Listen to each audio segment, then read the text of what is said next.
Nous avons pu voir qu'il existait différents types d'organisations. Les organisations marchandes et les organisations non marchandes. Ces organisations marchandes ont, elles, des objectifs, des finalités qui vont être très simples à définir et qui sont de répondre principalement aux besoins du client.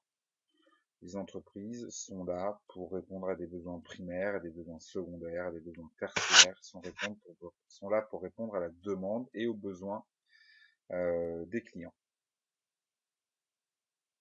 Elles sont également là pour réaliser des bénéfices. La finalité d'une entreprise, gagner de l'argent, faire des bénéfices, être positive à la fin du bilan comptable. Les objectifs à la suite de ces finalités. L'entreprise a deux objectifs.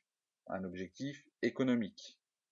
Cet objectif économique va être de développer son chiffre d'affaires, de conquérir des nouveaux marchés et de créer un maximum de valeur ajoutée pour pouvoir augmenter son chiffre d'affaires.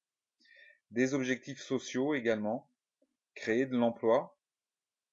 En créant de l'emploi, il y aura toujours plus de travail. Distribuer du pouvoir d'achat. Distribuer du pouvoir d'achat, augmenter la possibilité pour les clients d'acheter ces produits. Les organisations non marchandes, quelles sont leurs finalités à ces organisations non marchandes? Cela va être de répondre aux besoins individuels et collectifs des populations, c'est-à-dire être capable de produire un maximum pour la clientèle. Il existe deux types d'organisations non marchandes, les organisations privées à but non lucratif et les organisations publiques. Les organisations privées à but non lucratif.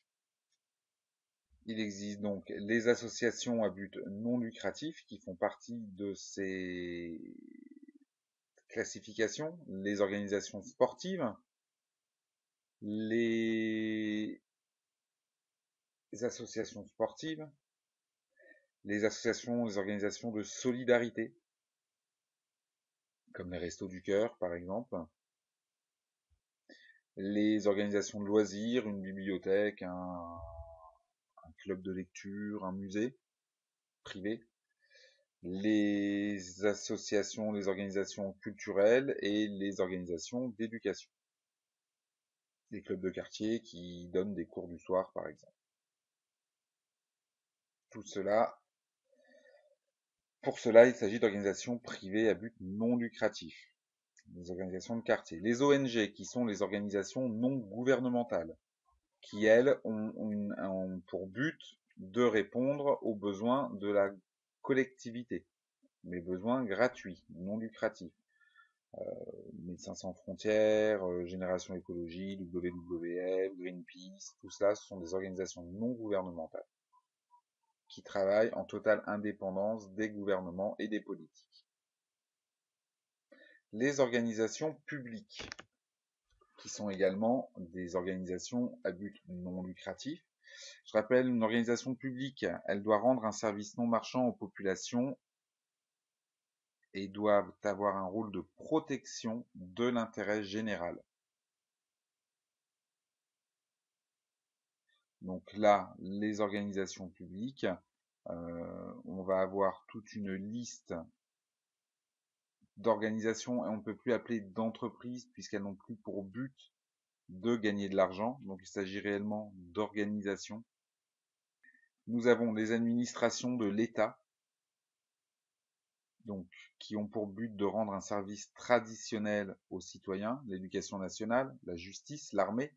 Vous ne payez pas tous ces services-là directement. Ils sont payés indirectement par des impôts, mais pas directement.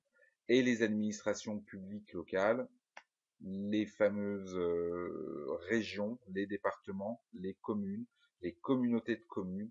Il s'agit de tout ce qu'on appelle les collectivités territoriales. Chacune de ces collectivités territoriales, on ne paye pas directement, on paye par des impôts les services qui nous seront rendus.